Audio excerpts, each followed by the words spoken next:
గురజాల మండలం దైద తేలుకుంట్ల జంట గ్రామాల్లో వేచి ఉన్నటువంటి గ్రామ ఆరాధ్య శ్రీ దేవత పాతపాట తిమ్మ తిరునాళ్ల మహోత్సవాన్ని ఆలయ అభివృద్ధి కమిటీ ఆధ్వర్యంలో అమ్మవారి తిరునాళ్ల మహోత్సవాన్ని కన్నుల పండుగగా నిర్వహించారు.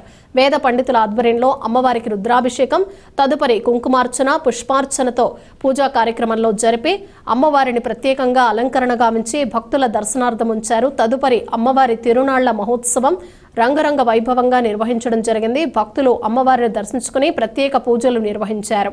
సాయంత్రం మహిళలు భక్తులు బోనాలను పూలమాలలతో అలంకరించి తలపై పెట్టుకుని ఆంజనేయ స్వామి దేవాలయం, శివాలయం, వెంకటేశ్వర స్వామి దేవాలయంలో ప్రత్యేక పూజలు నిర్వహించి బాజా భజంత్రీలతో మేళ తాళాలతో పురవీధుల్లో ఊరేగింపుగా బయలుదేరి అమ్మవారి దేవాలయంలో బోనాలు సమర్పించారు. అమ్మవారి గ్రామోత్సవం, సిడిమాన్ ఉత్సవం నిర్వహించారు. ఆలయ అభివృద్ధి కమిటీ ఆధ్వర్యంలో గ్రామ పెద్దల సహాయ సహకారాలతో భక్తులకు తీర్థ ప్రసాదాలు అందజేశారు. గ్రామ పెద్దలు సాంస్కృతిక కార్యక్రమాలను ఏర్పాటు చేశారు.